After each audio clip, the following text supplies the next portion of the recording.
नमस्कार छात्रों, परिसर अध्ययन भाग 1 की इस ऑनलाइन कक्षा में आपका स्वागत है।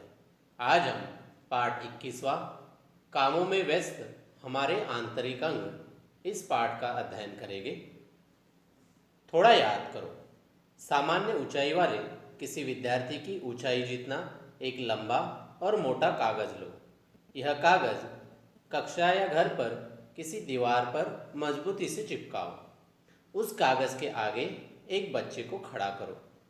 अब किसी अन्य बच्चे से उस खड़े विद्यार्थी के शरीर की बाह्य रेखा कागज पर खींचने के लिए कहो।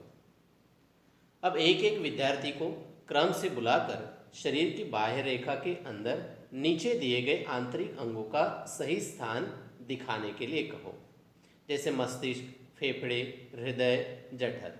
अब घर पर इतने विद्यार्थी तो नहीं है इकट्ठा, तो आप घर के सदस्यों की मदद इसके लिए ले सकते हो, जैसे चित्र में आपको यहाँ पर दर्शाया गया है।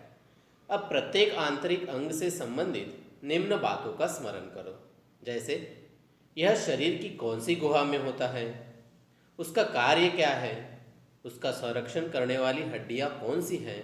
इन बातों पर आपको गौर करना है, विचार करना है। बताओ तो, पुस्तक पढ़ते समय तुम्हारे शरीर में चलने वाली कौन कौन सी क्रियाओं की जानकारी तुम्हें होती रहती है। आपको विचार करना है।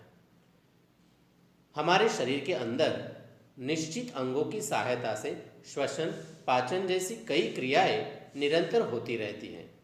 इनमें से कुछ क्रियाओं और उन्हें संपन्न करने में सहायक अंगों की जानकारी हम प्राप्त करें। करके देखो, घड़ी की सहायता से गिनो कि शांत बैठी हुई स्थिति में तुम 1 मिनट में कितनी बार सांस लेते हो। उसी आधार पर बताओ कि तुम 1 घंटे में सामान्यतः कितनी बार सांस लेते हो। ये कृति आप घर पर भी कर सकते हो। श्वसन, जीवित रहने के लिए हमें हवा, पानी और भोजन, इन तीनों की आवश्यकता होती है। हमारे शरीर को निरंतर हवा की, ऑक्सीजन की आपूर्ति होते रहना आवश्यक है। इसीलिए हमारा श्वासोच्छ्वास निरंतर होते रहता है। हमारे शरीर में श्वासोच्छ्वास का काम करने वाले अंग हैं। अगले पृष्ठ पर दिए गए चित्र में उनकी कार्य और उनके विषय में संक्षिप्त जानकारी दी है, उसे पढ़ो और समझो। जैसे यहाँ पर आपको दिया है नाक, श्वसन नलिका, फेफड़े, श्वसन मध्यपटल, और एकत्रित रूप से नाम दिया है श्वसन संस्थान। अब सांस लेते ही नाक के द्वारा अंदर ली गई हवा श्वसन नलिका में जाती है। श्वसन नलिका की 2 शाखाओं द्वारा यह हवा हमारे फेफड़ों में यानी लंग्स में प्रविष्ट होती है। फेफड़ों में इन दोनों शाखाओं में से असंख्य शाखाएं निकलती हैं। इन शाखाओं के सिरों के पास हवा की थैलियाँ होती हैं। इन थैलियों को वायुकोश कहते हैं। ये सवाल भी आपसे पूछा जाएगा। वक्ष गुहा और उदर गुहा के मध्य भाग में पर्दे जैसा लचीला एक विशिष्ट अंग होता है। इसे श्वसन मध्यपटल कहते हैं। श्वसन मध्यपटल और उसकी हलचल। जब श्वसन मध्यपटल नीचे की ओर जाता है, तब हवा नाक में से होकर श्वसन नलिका और उसकी दोनों शाखाओं से आगे वायु कोशों में भर जाती है। श्वसन मध्यपटल जब ऊपर की ओर खिसकता है, तब उच्छ्वास द्वारा हवा बाहर निकाल दी जाती है। गैसों का आदान प्रदान।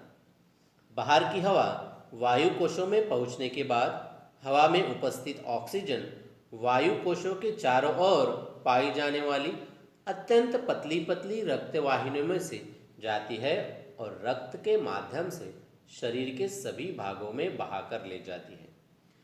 उसी समय शरीर के सभी भागों से रक्त के माध्यम से आई हुई कार्बन डाइऑक्साइड वायु कोशों की हवा में मिश्रित हो जाती है। उच्छ्वास के समय वह शरीर के बाहर निकाल दी जाती है। इस प्रकार वायु कोशों द्वारा ऑक्सीजन तथा कार्बन डाइऑक्साइड का आदान प्रदान होता रहता है। क्या तुम जानते हो, शरीर के बाहर की हवा में धूल तथा धुएं के सूक्ष्म कण और रोग कारक जीवाणु भी हो सकते हैं। इनके कारण हमारे शरीर को क्षति पहुंच सकती है। हमारी नाक की आंतरिक त्वचा पर महीन बाल यानी कि रोम होते हैं। श्वसन अंगों की आंतरिक सतह पर एक चिपचिपा पदार्थ श्लेष्मा होता है। हवा में उपस्थित कण उससे चिपक जाते हैं। फलस्वरूप हवा में पाए जाने वाले हानिकारक घटक फेफड़ों तक नहीं पहुंच पाते। करके देखो, 100 मीटर दौड़ने के बाद गिनो कि तुम 1 मिनट में कितनी बार सांस लेते हो। जब तुम सो रहे हो तो तुमने 1 मिनट में कुल कितनी बार सांस ली, इसकी जानकारी अन्यों से प्राप्त करो। इन दोनों कृतियों में सांसों की संख्या में क्या अंतर है? घर के सदस्यों की इन कृति के लिए आप मदद ले सकते हो। थोड़ा सोचो, श्लेष्मा यानी कि रेंट नामक पदार्थ को दैनिक व्यवहार की भाषा में क्या कहते हैं?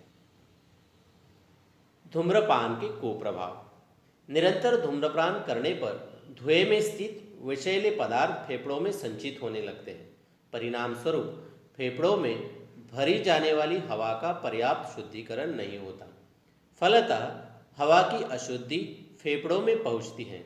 इससे फेफड़ों की कार्यक्षमता क्रमशः कम होती जाती है। इससे फेफड़ों के विभिन्न रोग होने की संभावना बढ़ती है। सिगरेट अथवा बीड़ी की तंबाकू की धुएं में समाविष्ट कणों की चिपचिपी परत वायु कोश के भीतरी भाग में संचित होने लगती है। अतः शरीर को ऑक्सीजन की आपूर्ति कम होने लगती है। इसके अतिरिक्त तंबाकू के कुछ विषैले पदार्थ भी वायु कोशों में प्रविष्ट हो जाते हैं।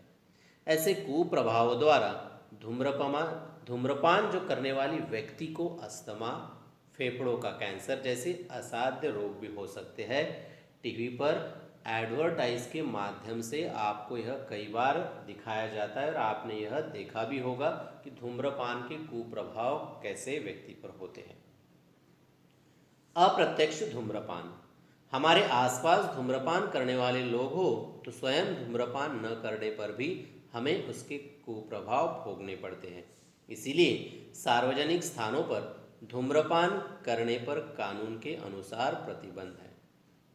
नया शब्द सीखो, पाचक रस। खाए गए भोजन का पाचन कराने में सहायता करने वाले द्रव पदार्थों को ही पाचक रस कहा जाता है। ग्रंथियाँ, विशिष्ट प्रकार के द्रवों का स्राव करने वाले जो अंग होते हैं विशेष, उसे ग्रंथियाँ कहा जाता है। पाचन, हम आहार नाल तथा पाचक अंगों के और उनके कार्यों की संक्षिप्त जानकारी लेंगे। पहला है आहार नाल। हम जो भोजन खाते हैं उसका शरीर के अंदर पाचन होता है, अर्थात भोजन से रक्त में मिश्रित हो सकने वाली पदार्थ तैयार होते हैं। यह कार्य हमारे शरीर की अत्यंत लचीली तथा पर्याप्त लंबी नली के विभिन्न भागों द्वारा संभव होता है। इस नली को आहारनाल कहते हैं। इस नली का ऊपरी सिरा हमारा मुख और निचला सिरा गुदाद्वार होता है। मुख से गुदाद्वार तक एक ही नली जाती है। फिर भी इस नली का आकार सभी भागों में एक समान नहीं होता। आहारनाल के विभिन्न भागों की रचना तथा उनके कार्य भी अलग अलग होते हैं। आहारनाल के इन विभिन्न भागों को पाचन अंग कहते हैं। आहारनाल के बाहर की कुछ ग्रंथियां भी पाचन क्रिया में सहायता करती हैं। आपको यहाँ पर पाचन संस्थान की आकृति दी गई है। अलग अलग नाम यहाँ पर लिखे हैं और उनका स्थान आपको इस आकृति का निरीक्षण करके जान लेना है। अगला मुद्दा है पाचन अंग। भोजन मुंह के अंदर लेने के साथ साथ पाचन क्रिया का प्रारंभ हो जाता है। दांत, जीभ तथा लार ग्रंथियों की लार की क्रियाओं द्वारा यह भोजन ऐसे गीले नरम गोले में बदल जाता है जिसे आसानी से निगला जा सके।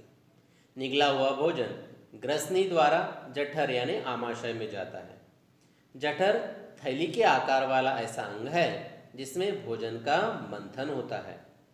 जठर से स्रवित होने वाले जठर रस के कारण कुछ पाचन क्रियाएं पूर्ण होती है और भोजन के रोगकारक जीवाणु नष्ट हो जाते हैं। यह भोजन का पतली खीर जैसे पदार्थ में रूपांतरण होता है। यह रूपांतरित द्रव आगे छोटी आंत में प्रविष्ट कराया जाता है। प्रौढ़ व्यक्ति की छोटी आंत लगभग 7 मीटर लंबी होती है।